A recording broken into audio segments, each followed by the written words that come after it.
ശ്രീ സായിരാം. ഭഗവാന്റെ പാതാരവിന്ദങ്ങളിൽ സാഷ്ടാംഗം നമസ്കരിച്ചുകൊണ്ട് അന്തർശൗര്യയജ്ഞത്തിന്റെ 292 ഭാഗത്തിലേക്ക് എല്ലാവർക്കും സ്വാഗതം. ഇന്ന് യുവജനങ്ങളുടെ പ്രത്യേക പരിപാടിയായ രാമകഥ രസവാഹിനിയുടെ 2ാം ദിവസമാണ്. 2ാമത്തെ അധ്യായം വായിച്ചു സംഗ്രഹിക്കുന്നത് അഭിമന്യു ആണ്. അഭിമന്യു ഓംകാരവും സായി ഗായത്രിയും പറഞ്ഞിട്ട് സംഗ്രഹം പറഞ്ഞോളൂ. സായിരാം. സായിരാം. ഓ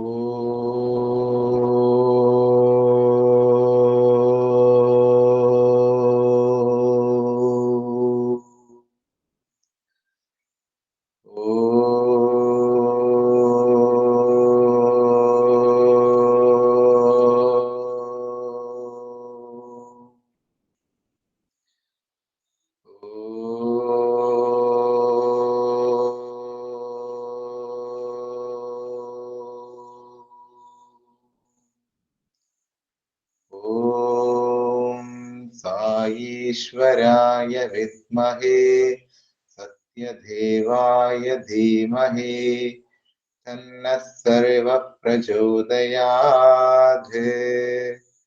ഓം സായീശ്വരായ വിദ്മഹേ സത്യദേവായ ധീമഹി തന്നഃ സർവഃ പ്രചോദയാത്.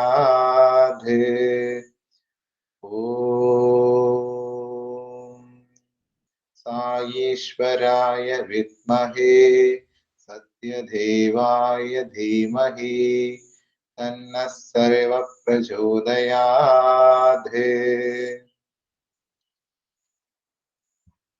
കുജന്തം രാമ രാമേതി മധുരം മധുരാക്ഷരം ആരോഹ്യ കവിതാശാഖാം വന്ദേ വാൽമീകി ഗോകുലം. വൈദേഹി സഹിതം സുരദ്രുതമുദലേ ഹൈമേ മഹാമണ്ഡപേ മധ്യേ പുഷ്പകമാസനെ മണിമയേ വീരാസനെ സുസ്ഥിതം അഗ്രേ വാചയതേ പ്രപഞ്ചനസുതേ തത്വം മുനീഭ്യം ബർഹം വ്യാഖ്യാന്തം വരദാദിതിം പരിവൃതം രാമം ഭജേ ശ്യാമളം. യത്ര യത്ര രഘുനാഥ കീർത്തനം തത്ര തത്ര കൃതകാഞ്ജലിം ബാഷ്പവാരി പരിപൂർണലോചനം മാരുതീം നമതാ രാക്ഷസാന്തകം. സായിരാം. ഇന്ന് ഞാൻ അധ്യായം 2 ചക്രവംശം എന്ന ഭാഗമാണ് വായിക്കുന്നത്. ചക്രവർത്തി വംശം എന്ന ഭാഗമാണ് വായിക്കുന്നത്. ചക്രവർത്തി വംശം. സൂര്യവംശത്തിന്റെ ചരിത്രമാണ് അധ്യായത്തിലെ പ്രതിപാദ്യ വിഷയം. ഗഡ്വാഗൻ എന്ന പ്രശസ്തനായ രാജാവിന്റെ മകനായിരുന്നു ജ്ഞാനത്തിന്റെയും നന്മയുടെയും നിറകുടമായിരുന്ന ദിലീപൻ. പ്രജാക്ഷേമ തൽപരനും വിവേകിയുമായ മകനെ മഗധ രാജകുമാരിയായ സുദക്ഷിണയെ വിവാഹം കഴിച്ചു കൊടുത്തു. ദിലീപൻ സപ്തദീപങ്ങളുടെയും അധിപതിയായിരുന്നു. നീതിനിഷ്ഠവും കരുണാർദ്രവും ഭരണവുമാണ് ദിലീപൻ കാഴ്ചവെച്ചത്. പക്ഷെ രാജാവ് സന്താനഭാഗ്യം ലഭിക്കാത്തതിനാൽ ദുഃഖിതനായിരുന്നു. ഏതോ പാപത്തിന്റെ ഫലമാണ് അനവധ്യ ദുഃഖമെന്നും ഈശ്വര കാരുണ്യം കൊണ്ടേ ദുഃഖനിവൃത്തി ഉണ്ടാവുകയുള്ളെന്നും അദ്ദേഹം സുദക്ഷിണനോട് പറയുന്നു. കുലഗുരുവായ വസിഷ്ഠന്റെ ആശ്രമത്തിലേക്ക് ഭാര്യസമേതനായി അദ്ദേഹം പോയി. അവർ വസിഷ്ഠ മഹർഷിയെയും പത്നിയായ അരുന്ധതിയെയും നമസ്കരിച്ചു. രാജകാര്യങ്ങളും ആശ്രമവാസികളുടെ സൗഖ്യവും അന്വേഷിച്ച് അറിഞ്ഞതിനു ശേഷം മാത്രമാണ് തന്റെ വ്യക്തിപരമായ ദുഃഖത്തെക്കുറിച്ച് കുലഗുരുവിനോട് സൂചിപ്പിക്കുന്നത്. ഒരു ഭരണാധികാരിയുടെ ആദ്യത്തെ താല്പര്യം എല്ലായ്പ്പോഴും പ്രജകളെ കുറിച്ചായിരിക്കണം. സൂര്യവംശത്തിലെ എല്ലാ രാജാക്കന്മാരും അനുസരിച്ചിരുന്നു. ധ്യാനനിമഗ്നായിരുന്ന വസിഷ്ഠ മഹർഷി തന്റെ അനുഗ്രഹം കൊണ്ട് രാജാവിന്റെ പുത്രശോകം മാറ്റാനാവില്ലെന്ന് പറയുന്നു. ലൗകിക ഭോഗങ്ങളുടെ വലയിൽ പെട്ട് രാജാവ് കാമധേനുവിനെ കണ്ടിട്ട് ആദരിക്കാതെ പോയതിനാൽ രാജാവിന്റെ വംശം നിന്നു പോകാൻ ഒരു പുത്രൻ ഉണ്ടാകാതിരിക്കട്ടെ എന്ന് ശപിച്ചു. ഗോക്കളെ രക്ഷിക്കേണ്ട രാജാവിന്റെ അനാദരമാണ് ഈ ശാപത്തിന് കാരണമായത്. ശാപമോക്ഷത്തിന് ഗുരുവിന്റെ അനുഗ്രഹത്തോടെ പശുവിനെ പരിപാലിച്ച് സേവനം നൽകിയാൽ മതി എന്നും തീർപ്പ് കൽപ്പിച്ചിരുന്നു. രാജാവും രാജ്ഞിയും ധേനുവ്രതം ആചരിക്കുവാൻ തുടങ്ങി. ഒരു ദിവസം വസിഷ്ഠ മഹർഷിയുടെ ആശ്രമത്തിലെ പശുവായ നന്ദിനിയെ സിംഹത്തിൽ നിന്നും രക്ഷിക്കാനായി രാജാവ് തന്റെ ശരീരം നന്ദിനിക്ക് വേണ്ടി ത്യജിക്കാൻ തീരുമാനിച്ചു. ഈ ധർമ്മനിഷ്ഠ കണ്ട സിംഹം രാജാവിനെയും നന്ദിനിയെയും ഉപേക്ഷിച്ചു മടങ്ങിപ്പോയി. ഇത് കണ്ട നന്ദിനി ശാപമോക്ഷം നൽകി അനുഗ്രഹിച്ചു. രാജാവിന് ലോകാധിപതിയാകുന്ന ഒരു പുത്രൻ ഉണ്ടാകുമെന്നും ഇക്ഷ്വാകു വംശം നിലനിൽക്കുമെന്നും ഈ വംശത്തിൽ ശ്രീമൻ നാരായണൻ തന്നെ അവതരിക്കുമെന്നും അനുഗ്രഹിച്ചു. നിസാരം എന്ന് കരുതി നാം അറിഞ്ഞോ അറിയാതെയോ അനാദരവ് കാട്ടിയാൽ വ്യാപകമായ ഫലം അനുഭവിക്കേണ്ടി വരും. പുത്രനെ രഘുവെന്ന് നാമകരണം ചെയ്തു. പുത്രനെ 19 വയസ്സായപ്പോൾ രാജാവ് ഈശ്വരാരാധനയിൽ മുഴുകാനായി വാനപ്രസ്ഥ ആശ്രമം സ്വീകരിച്ച് പത്നിയോടൊപ്പം വനത്തിലേക്ക് പോയി. ഗൃഹസ്ഥാശ്രമം കഴിഞ്ഞാൽ സന്താനങ്ങളെ ചുമതലകൾ ഏൽപ്പിച്ച് വാനപ്രസ്ഥത്തിൽ ജീവിക്കണമെന്നാണ് സനാതന ധർമ്മം ഉപദേശിക്കുന്നത്. എല്ലാവരുടെയും നന്മയ്ക്ക് ഉതകുന്നതാണ് ഈ ആശ്രമധർമ്മം. കടമകൾ തീർന്നാൽ പിന്നെയും ലൗകിക വ്യാപാരങ്ങളിൽ മുഴുകുന്നതാണ് ഇന്നത്തെ ജീവിതത്തിലെ അസ്വസ്ഥതകൾക്കൊക്കെ കാരണം. ത്യജിക്കാൻ പഠിച്ചാലേ ശാന്തി നേടാനാകൂ എന്ന സന്ദേശം ഈ സംഭവം നൽകുന്നു. രഘുവിന്റെ ഭരണം ജനങ്ങളുടെ ക്ഷേമൈശ്വര്യങ്ങൾ ഉറപ്പുവരുത്തുന്നതിനും സംസ്കാരത്തിന്റെ പുരോഗതിക്ക് പര്യാപ്തവുമായിരുന്നു. വനമേഖലയും നന്നായി സംരക്ഷിച്ച രഘുവിന് താപസന്മാരുടെ അനുഗ്രഹവും സിദ്ധിച്ചു. വരതന്തുവിന്റെ ശിഷ്യനായ കൗത്സുവിന് ഗുരുദക്ഷിണ നൽകാനായി രാജാവ് പണം നൽകി. ശുദ്ധമായ മാർഗത്തിലൂടെ നേടിയ ആ തുക കൗത്സുവിനെ സന്തോഷിപ്പിച്ചു. അദ്ദേഹം രഘുവിന് ലോകപ്രശസ്തനാകുന്ന ഒരു ഉത്തമപുത്രൻ ജനിക്കുമെന്ന് അനുഗ്രഹിക്കുന്നു. ധർമ്മമാർഗത്തിലൂടെ പ്രജകൾക്ക് യാതൊരു ദുഃഖവും നൽകാതെ നേടുന്ന പണം മാത്രമേ അനുഗ്രഹങ്ങൾ നേടിത്തരികയുള്ളൂ. രഘുവിന്റെ പുത്രന് അജൻ എന്ന് പേര് നൽകി. സകലകലാ വല്ലഭനായ അജൻ ലോകപ്രശസ്തനായി തീർന്നു. അജന്റെ പട്ടാഭിഷേകം നടത്തി രാജഭരണം ഏൽപ്പിച്ചു. മഗാധിപതിയായ ഭോജരാജന്റെ ഭഗിനിയായ ഇന്ദുമതിയെ അജൻ വിവാഹം ചെയ്തു. അതിനുശേഷം രഘുവും രാജ്ഞിയും ആശ്രമത്തിലേക്ക് താമസം മാറ്റി. അജനും ഇന്ദുമതിക്കും യഥാകാലം പുത്രനുണ്ടായി. ആ കുമാരനെ നേമി എന്ന് നാമകരണം ചെയ്തു. ദശരഥങ്ങളെ ഒരുമിച്ച് നയിക്കുന്ന സാമർഥ്യം കണ്ട് ബ്രഹ്മദേവൻ ദശരഥൻ എന്ന നാമം നൽകി. ഒരു ദിവസം അജനും ഇന്ദുമതിയും ഉദ്യാനത്തിൽ ഇരിക്കുമ്പോൾ ദേവർഷി നാരദൻ ആകാശമാർഗേണ പോകുന്നത് കണ്ടു. പെട്ടെന്ന് മഹർഷിയുടെ മൂർധാവിൽ ചൂടിയിരുന്ന പൂമാലയിൽ നിന്നും ഒരു പൂവ് ഇന്ദുമതി ശിരസിൽ പതിച്ചു. തൽക്ഷണം രാജ്ഞി ബോധശൂന്യയാവുകയും മരണമടയുകയും ചെയ്തു. പ്രാണപ്രേയസിയുടെ മരണം കണ്ട് രാജാവ് വാവിട്ട് വിലപിച്ചു. ആ വിലാപം കേട്ട നാരദ മഹർഷി രാജാവിന്റെ അടുത്തേക്ക് വന്നു. ശരീരം ജനനമരണങ്ങൾക്ക് അധീനമാണ്. അതിൽ വ്യസനിക്കുന്നത് കൊണ്ട് കാര്യമില്ല. അതിന്റെ കാരണം അന്വേഷിക്കുന്നത് വ്യർത്ഥമാണ്. മനുഷ്യബുദ്ധിക്ക് അതീതമാണ് എന്ന തത്വം മനസ്സിലാക്കുന്നു. പക്ഷേ ഇവിടെ ഇന്ദുമതിയുടെ മരണകാരണം നാരദ മഹർഷി രാജാവിനോട് പറയുന്നു. ഒരിക്കൽ തൃണബിന്ദു എന്ന മഹർഷി കഠിന തപസ് അനുഷ്ഠിച്ച് സിദ്ധികൾ നേടി.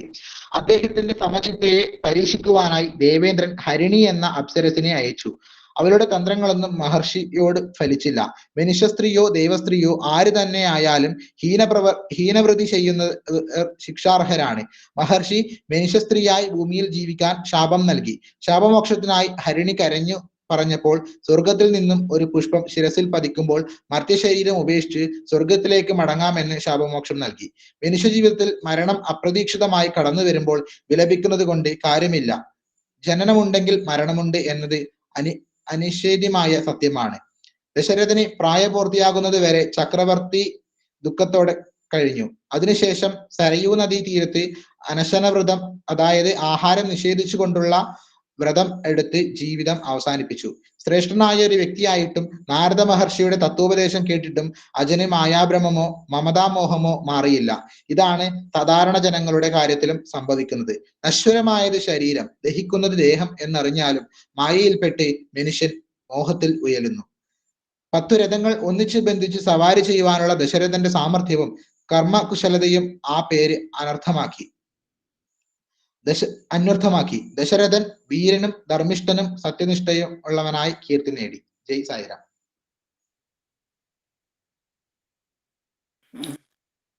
സായിരാം. അപ്പൊ നമുക്ക് ഭഗവാന്റെ ഇത് വെച്ചോളൂ. അത് കഴിഞ്ഞിട്ട് നമുക്ക് ഭജന കഴിഞ്ഞിട്ട് പറയാം.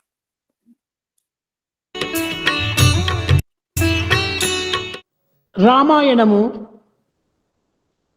3 విధములైన పేర్లతో వాల్మీకి ప్రచార ప్రబోధములు సలిపారు. Valmiki propagated this Ramayana in 3 ways. మొదటిది రామాయణం, The first, Ramayana. రెండవది సీతా చరితము, The second, Sita Charita, history of Sita. మూడవది ప్రాస్తుల్య వధ అనగా రావణ వధ.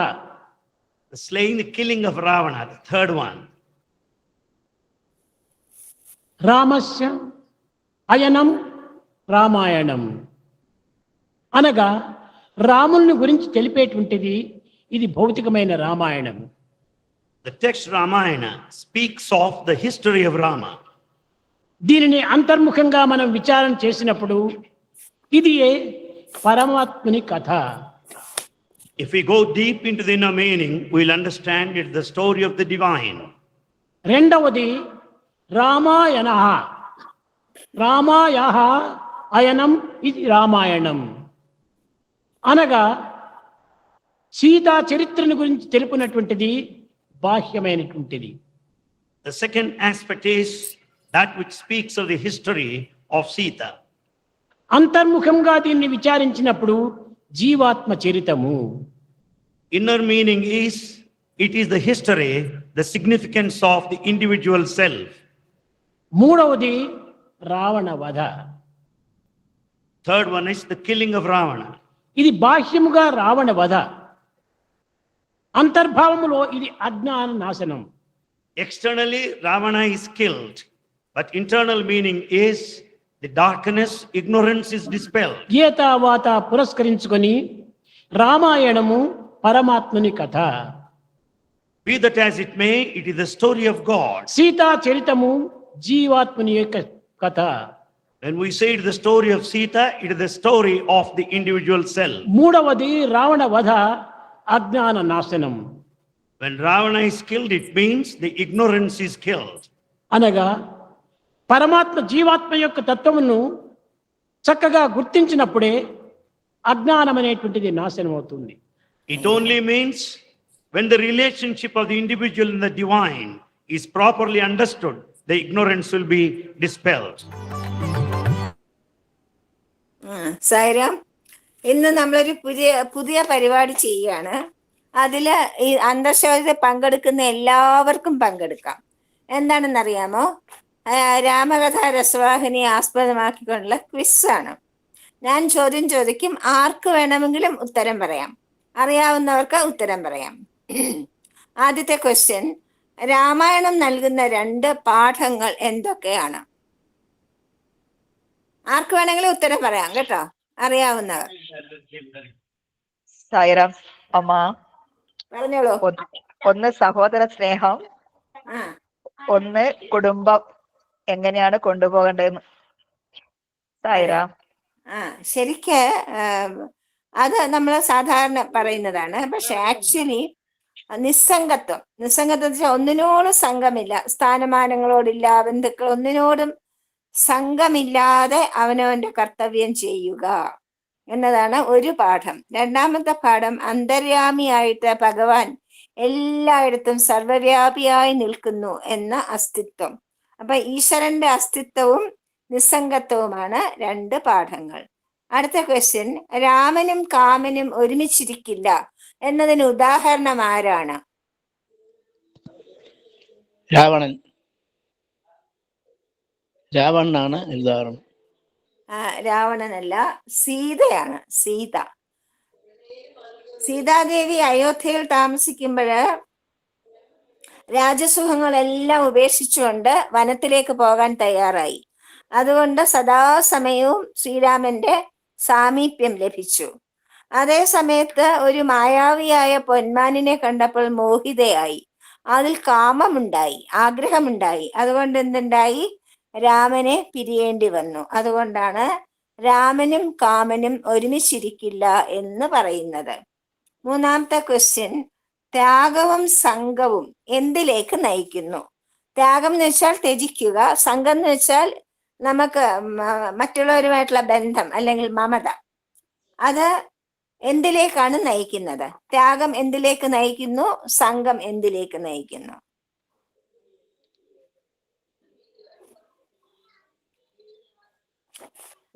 ആലോചിച്ച് പറയാം. എല്ലാവർക്കും രാമായണം അറിയാലോ. ത്യാഗം നന്മയിലേക്കല്ലേ നയിക്കുന്നത്? ഏ, ഏ? ത്യാഗം നന്മയിലേക്ക് നയിക്കുന്നു. ആ ഗുഡ്. പിന്നെ സംഘം. സംഘം. സംഘം. ആ, ഉം. അങ്ങനെ സംഘം എന്ന് വെച്ചാൽ കൂടിച്ചേരൽ, ബന്ധം എന്നൊക്കെയാണ്. ബന്ധം. ദുഃഖത്തിലേക്ക് ബന്ധം നയിക്കും. ദുഃഖത്തിലേക്ക്. അതെ, അതായത് സംഘം ദുഃഖത്തിലേക്ക് എന്നുള്ളത് കറക്റ്റ് ആൻസർ ആണ്. ത്യാഗം ആനന്ദത്തിലേക്കാണ് നയിക്കുന്നത്. നമ്മൾ ത്യജിക്കുമ്പോഴാണ് നമുക്ക് ആനന്ദം ഉണ്ടാവുന്നത്. ആഗ്രഹിക്കുമ്പോൾ നമുക്ക് സന്തോഷമല്ല, സന്താപമാണ് ഉണ്ടാവുക. അതുകൊണ്ടാണ് ത്യാഗം ആനന്ദത്തിലേക്കും സംഘം ദുഃഖത്തിലേക്കും നയിക്കും. അതാണ് എല്ലാം ത്യജിക്കുകയാണ്. ഭരതൻ പറയും എനിക്ക് രാജ്യം വേണ്ട, ലക്ഷ്മണൻ പറയും എനിക്ക് വേണ്ട, രാമൻ പറയും എനിക്കും വേണ്ട, ആർക്കും ഒന്നും വേണ്ട. അവിടെ ആ ത്യാഗമാണ് അവരുടെ പരമാനന്ദത്തിലേക്ക് നയിച്ചത്. അടുത്ത ക്വസ്റ്റ്യൻ, ദശരഥൻ എന്തിന്റെ പ്രതിനിധിയായിരുന്നു?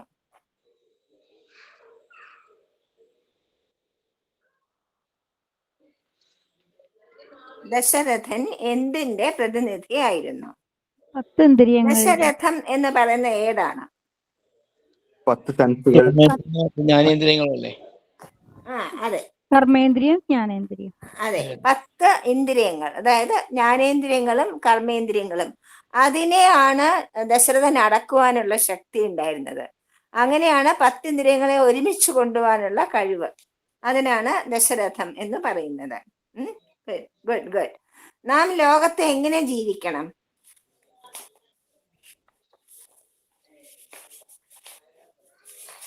നാം ലോകത്ത് എങ്ങനെ ജീവിക്കണം? താമരയിലെ പോലെ. താമര വെള്ളത്തിലാണെങ്കിലും വെള്ളം പറ്റുന്നില്ലല്ലോ. അതെ, അതുപോലെ. അതായത് താമരയിലെ വെള്ളം പോലെ. അതായത് നമ്മൾ ലോകത്തിൽ ജീവിക്കണം, പക്ഷെ ലോകത്തിൻ്റെതാവരുത്. താമരയിലെ വെള്ളത്തിൽ ജീവിക്കുന്നു, പക്ഷെ താമര വെള്ളത്തിൻ്റെതല്ല. അതുപോലെയാണ് നമ്മൾ ലോകത്ത് ജീവിക്കേണ്ടത്. Very good sir. അടുത്തത് 3 രാജ്ഞിമാരുണ്ടല്ലോ, കൗസല്യ, കൈകേയി, സുമിത്ര. അവരേതൊക്കെ ഗുണങ്ങളെയാണ് പ്രതിനിധീകരിക്കുന്നത്? സത്വഗുണം, ആരാണ് സത്വഗുണം? കൗസല്യ. കൈകേയി തമോ ഗുണം. അല്ല, കൈകേയി രജോ ഗുണമാണ്. രജോ ഗുണമാണ്. ഒരുപാട് പിന്നെ ഉത്തേജിതരായിട്ട് വികാരാധീനരാകുന്നത് രജോ ഗുണക്കാരാണ്. സുമിത്രയാണ് തമോ ഗുണം. തമോ ഗുണം എന്ന് വെച്ചാൽ ഇവിടെ നമ്മൾ ഉദ്ദേശിക്കുന്ന മാതിരിയുള്ള തിന്മയല്ല. തമോ ഗുണം എന്ന് വെച്ചാൽ ഇവിടെ ലജ്ജ, അറിവ്. സുമിത്രയെ സംബന്ധിച്ചോളം ലജ്ജാലു, അറിവ്, വിവേകശാലിയൊക്കെ ആയിരുന്നു. അതുകൊണ്ടാണ് സുമിത്രയ്ക്ക് തമോ ഗുണം എന്ന് പറയുന്നത്. കൈകേയിയുടെ രജോ ഗുണം കൊണ്ടാണ് എല്ലാം ഉണ്ടായതില്ലേ, വികാരാധീനയായി ഹൃദയ പരിവർത്തനം വന്നു. അതുകൊണ്ടാണ് രാമായണത്തില് ആ വിച്ഛിന്നാഭിഷേകമൊക്കെ നടന്നത്. 4 പുത്രന്മാര് എന്തിനെയാണ് പ്രതിനിധീകരിക്കുന്നത്? 4 പുരുഷാർത്ഥങ്ങൾ, 4 വേദങ്ങൾ, അതും കൂടെ ഉണ്ട്. 4 പുരുഷാർത്ഥങ്ങളും കറക്റ്റ് ആണ്, 4 വേദങ്ങളും. സേതുബന്ധനം എന്തിനെയാണ് സൂചിപ്പിക്കുന്നത്?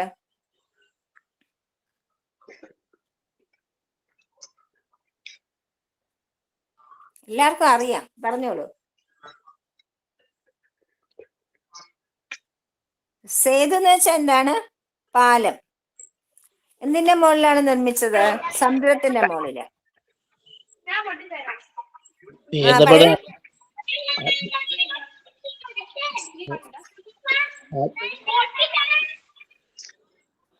അതായത് മായാസമുദ്രത്തിന്റെ മീതെയാണ് പിന്നെ സേതുബന്ധനം നടത്തണമെന്നാണ് സൂചന നൽകുന്നത്. രാവണൻ, കുംഭകർണൻ, വിഭീഷണൻ ഇവരെ ഏത് ഗുണങ്ങളെ കാണിക്കുന്നു? അങ്ങനെയല്ല, രാവണന്റെ ഗുണം എന്താ? കറക്റ്റ്. കുംഭകർണൻ തമോ ഗുണം, വിഭീഷണൻ സത്വഗുണം. രാമനും സീതയും യഥാക്രമം ആരായിരുന്നു? പുരുഷൻ പ്രകൃതി, പുരുഷനും പ്രകൃതിയും, പരമാത്മ ചൈതന്യം, പിന്നെ ബ്രഹ്മജ്ഞാനം. ഭഗവാൻ ആത്മാരാമനായിരുന്നു, സീത ബ്രഹ്മജ്ഞാനമായിരുന്നു. ബ്രഹ്മജ്ഞാനം നഷ്ടപ്പെടുമ്പം ആത്മാരാമന് കാട്ടിൽ അലയേണ്ടി വരും, ഇരുട്ടത്ത് അലയേണ്ടി വരും. ബ്രഹ്മജ്ഞാനം തിരിച്ചു കിട്ടുമ്പോ പട്ടാഭിഷേകം ഉണ്ടാകുന്നു, അതായത് ആത്മസംതൃപ്തി, അങ്ങനെ ആത്മ സാക്ഷാത്കാരം ഉണ്ടാകുന്നു. അതാണ് പട്ടാഭിഷേകം സൂചിപ്പിക്കുന്നത്. രാമായണം ആദ്യം ആരാണ് രചിച്ചത്? എത്ര ഗ്രന്ഥങ്ങൾ ഉണ്ടായിരുന്നു? വാൽമീകി. ബ്രഹ്മാവ്. കറക്റ്റ്, ബ്രഹ്മാവാണ് കറക്റ്റ്. എത്ര ഗ്രന്ഥങ്ങൾ ഉണ്ടായിരുന്നു? രാമായണം വായിക്കുമ്പോ അറിയാം, 100 കോടി ഗ്രന്ഥമുണ്ടില്ലിതു പാരിരി. 100 കോടി ഗ്രന്ഥങ്ങൾ ഉണ്ടായിരുന്നു. വാത്മീകി ആരായിരുന്നു? കാട്ടാളൻ. രത്നാകരനാകുന്നതിന് മുമ്പ് ആരായിരുന്നു?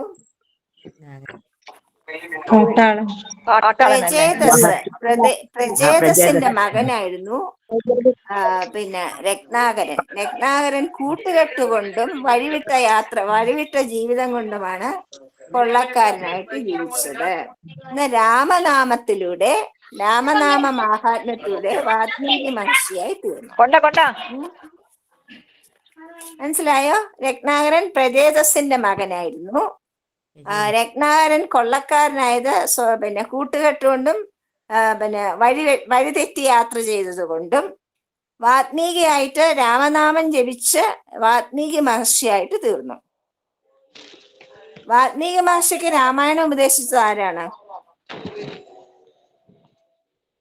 ബ്രഹ്മാവല്ലേ? ബ്രഹ്മാവ് അല്ല, ബ്രഹ്മാവ് നാരദന് ഉപദേശിച്ചു, നാരദ മഹർഷി വാത്മീകിക്ക് ഉപദേശിച്ചു. രാമായണത്തിലെ അധ്യായത്തിന് കാണ്ഡം എന്ന പേര് വന്നത് എന്തുകൊണ്ടാ? കരിമ്പ് എവിടെ കടിച്ചാലും മധുരം. അതെ, കരിമ്പ് പോലെ എവിടെ തൊട്ടാലും മധുരം, അതൊരർത്ഥം. രണ്ടാമത്തെ അർത്ഥമോ? കാണ്ഡം എന്നാൽ വെള്ളം, ജലസ്രോതസ് എന്നും കൂടെ അർത്ഥമുണ്ട്. അപ്പോ ജലസ്രോതസ്സാണ് രാമായണം. ആരാണ് ജലം?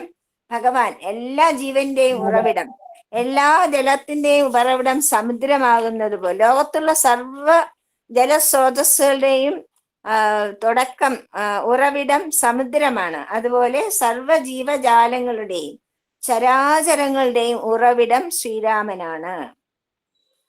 രാമായണ സരിത്ത് എന്ന് വെച്ചാൽ എന്താണ്? നദി. രാമായണ സരിത്തിന്റെ അടിയൊഴുക്ക് എന്താണ്? അതിന്റെ അടിയിൽ കൂടെ ഒരു സാധനം ഇങ്ങനെ ഒഴുകുന്നുണ്ട്, അതെന്താണ്? കരുണയും ഭക്തിയാ. 2 ഗുണങ്ങളാണ്. ഒരു ക്ലൂ തരാം. 2 ഗുണങ്ങളാണ്. എന്തൊക്കെയാണത്? കരുണയും ഭക്തിയാ. കരുണയും ഭക്തിയാ. കരുണ കറക്റ്റ് ആണ്. ധർമ്മമല്ലേ? രാമോ വിഗ്രഹവാൻ ധർമ്മ. പിന്നെ ദശരഥനും ധർമ്മനിഷ്ഠ കൊണ്ടാണ് ശ്രീരാമനെ ഉപേക്ഷിക്കാൻ പോലും തയ്യാറായത്, സത്യനിഷ്ഠ കൊണ്ടല്ലേ? അപ്പൊ ധർമ്മവും ധർമ്മപ്രവാഹവും കരുണപ്രവാഹവും കറക്റ്റ്. രാമനില്ലെങ്കിൽ പ്രപഞ്ചമില്ല എന്ന് പറയുന്നത് എന്തുകൊണ്ടാണ്?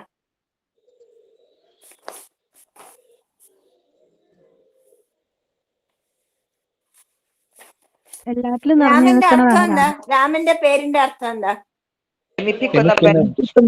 രാമന്റെ പേരിന്റെ അർത്ഥം എന്താ? രമിപ്പിക്കുന്നവൻ, ആനന്ദിപ്പിക്കുന്നവൻ, ആകർഷണം അല്ലേ? ആകർഷിക്കുന്നവൻ. ലോകത്തിന്റെ നിലനിൽപ്പ് ആകർഷണത്തിലാണ്. ആകർഷണമില്ലെങ്കിൽ ലോകമില്ല.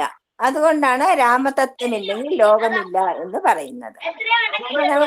അപ്പൊ നമുക്ക് എല്ലാവരും കൂടുതൽ നാളെ തൊട്ട് പങ്കെടുക്കണേ. എല്ലാവരും ഉത്തരം പറയണം. ഇനി നമുക്ക് ഭജനയിലേക്ക് പ്രവേശിക്കാം. ഇന്ന് ജിഷയാണ് ഭജന പാടുന്നത്. അത് കഴിഞ്ഞിട്ട് തത്വം പറയാം. ജിഷ പാടിക്കോളൂ. രാമ സായി രാമ സായി രാമ സായി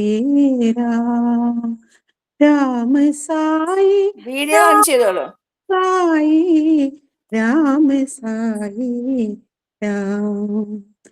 കൗസല്യ നന്ദന ദശരഥ രാം जानकी वल्लभ जय जय राम कौसल्य नंदन दशरथ राम जानकी वल्लभ जय जय राम लक्ष्मण सेवित लावण्य राम लक्ष्मण सेवित लावण्य राम रावण मार्दन रणधीर राम रावण मार्दन रणधीर राम अयोध्यवासी राजा राम अयोध्यवासी राजा राम अंजन प्रिय सुत आत्माभिराम अंजन प्रिय सुत आत्माभिराम राम साई राम साई राम साई राम राम साई राम साई राम साई राम कौसल्य नंदन दशरथ राम जानकी वल्लभ जय जय राम लक्ष्मण सेवित लावण्य राम रावण मार्दन रणधीर राम अयोध्यवासी राजा राम अंजन प्रिय सुत आत्माभिराम अंजन प्रिय सुत आत्माभिराम साईराम സായിരാം സായിരാം. നന്നായി. അപ്പൊ साईराम ഇനി അധ്യായം 2 ചക്രവർത്തി വംശത്തിന്റെ തത്വമാണ് നമ്മൾ പറയാൻ പോണത്. അഭിമന്യു നന്നായിട്ട് സംഗ്രഹിച്ചു വായിച്ചു. അതിലുള്ളൊക്കെ തന്നെയാണ് ഇവിടെ പറയാനും പോകുന്നത്. സൂര്യവംശത്തിലെ രാജാക്കന്മാരുടെ ധർമ്മനിഷ്ഠയെ പറ്റി ഈ അധ്യായത്തിൽ പ്രതിപാദിക്കുന്നു. ഗോക്കളെ സംരക്ഷിക്കുകയും ആദരിക്കുകയും ചെയ്യേണ്ടതാണ് എന്നൊരു പാഠം ദിലീപൻ എന്ന രാജാവിന്റെ അനുഭവത്തിൽ നിന്നും നമുക്ക് വ്യക്തമാകുന്നു. സനാതനധർമ്മത്തിന്റെ അവിഭാജ്യ ഘടകമാണ് ഗോരക്ഷ. ഹിന്ദുധർമ്മത്തിൽ അത് ഗോവിനെ മാതാവായിട്ടാണ് കരുതുന്നത്. എല്ലാ ജീവികളിലും ഈശ്വരൻ അധിവസിക്കുന്നു. അതിനാൽ എല്ലാത്തിനോടും ആദരവുണ്ടാകണം. അത് പശുവായിക്കോട്ടെ, കാളയായിക്കോട്ടെ, ആനയായിക്കോട്ടെ, പട്ടിയോ പൂച്ചയോ എന്തോ ആയിക്കോട്ടെ. ഷിർഡി സായിബാബ പറയുന്ന പോലെ ഞാൻ എല്ലാത്തിലും എല്ലാത്തിൻ്റെയും രൂപത്തിൽ ഞാൻ ലോകത്ത് സഞ്ചരിക്കുന്നു എന്നാണ് അദ്ദേഹം പറയുന്നത്. അപ്പം പശുവിന്റെ ശാപം കൊണ്ടാണ് സന്തതികൾ ഉണ്ടാകാത്തത് എന്ന് പറഞ്ഞ വസിഷ്ഠ ഗുരു ധേനുവ്രതമെടുത്ത് പശുവിനെ പ്രസന്നയാക്കി വരം നേടാനാണ് ഉപദേശിക്കുന്നത്. അന്നത്തെ ബ്രഹ്മജ്ഞനാണ് വസിഷ്ഠ മഹർഷി. എന്നിട്ട് പോലും സ്വയം ഒരു പ്രതിവിധി പറഞ്ഞു കൊടുക്കാതെ അവരെന്താണ് ചെയ്യേണ്ട കർത്തവ്യം എന്ന് പറഞ്ഞ് അവരെ കൊണ്ട് ചെയ്യിപ്പിക്കുകയാണ് ചെയ്യുന്നത്. ഒന്നും എളുപ്പമല്ല നേടുവാൻ എന്ന് നമ്മൾ അതിൽ നിന്ന് മനസ്സിലാക്കുന്നു. അങ്ങനെ ധേനുവ്രതം എടുക്കുമ്പോൾ കാമധേനുവിന്റെ മകളായ നന്ദിനി എന്ന പശു വസിഷ്ഠ മഹർഷിയുടെ ആശ്രമത്തിലാണ് ഉള്ളത്. അതിനെ തന്നെ സംരക്ഷിച്ചുകൊണ്ട് അതിന്റെ അനുഗ്രഹം കൊണ്ട് അഭിമന്യു വായിച്ചപ്പോ പറഞ്ഞല്ലോ സിംഹത്തിൽ നിന്ന് രക്ഷിച്ചതൊക്കെ.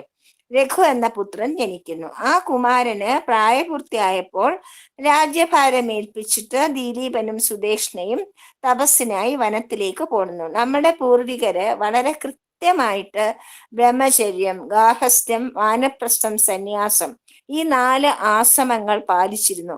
അതുകൊണ്ട് തന്നെയാണ് ആ കാലങ്ങളിൽ കുടുംബങ്ങളിൽ യാതൊരു തരത്തിലുള്ള ബുദ്ധിമുട്ടുകളും ഉണ്ടാകാതിരുന്നത്.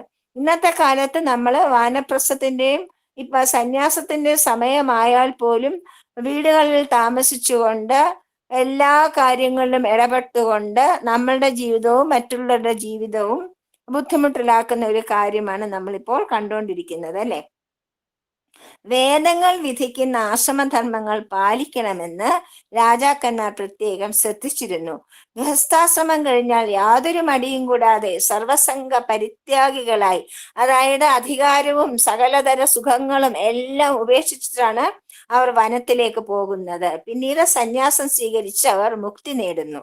രാജാക്കന്മാർ രാജ്യം ഭരിക്കുമ്പോൾ അവർ പാലിച്ചിരുന്ന ധർമ്മനിഷ്ഠയും പ്രജാപരിപാലനത്തിലെ ശ്രദ്ധയും സത്യസന്ധമായ രീതിയിൽ നികുതി പിരിച്ചിരുന്ന വ്യവസ്ഥയും ശ്ലാഘനീയമാണ്. രഘുവിന്റെ പുത്രനായ അജന്റെ പുത്രനാണ് ശ്രീരാമന്റെ പിതാവായ ദശരഥൻ.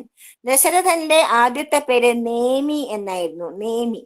രഘുവിന്റെ പേരുകൊണ്ടാണ് രഘുവംശം എന്ന പേര് വന്നത്.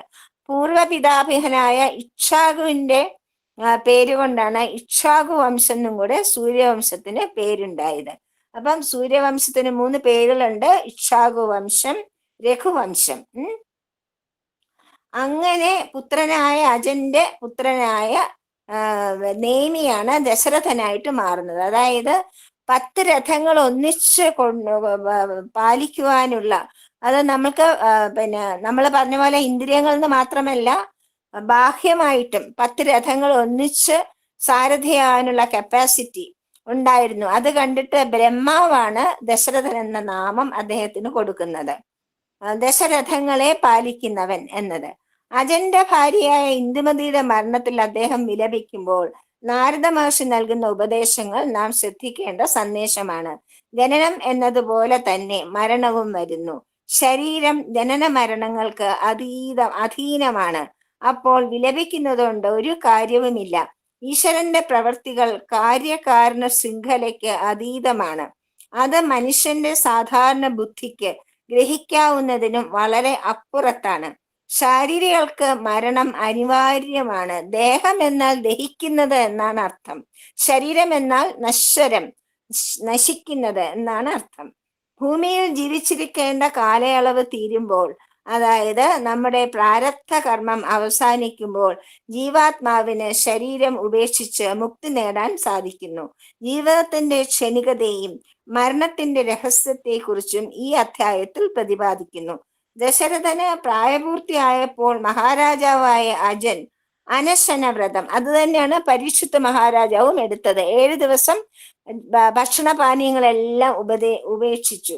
അനശനവ്രതം എടുത്തുകൊണ്ട് അദ്ദേഹം സരയൂ നദി തീരത്ത് വെച്ച് ദേഹം ഉപേക്ഷിക്കുകയാണ് ചെയ്യുന്നത്. അവിടെയാണ് ത്യജിക്കാനുള്ള ധൈര്യം, എല്ലാം ത്യജിക്കുവാനായിട്ടുള്ള ധൈര്യം സൂര്യവംശത്തിലെ രാജാക്കന്മാരുടെ ഒരു പ്രത്യേകതമായിരുന്നു.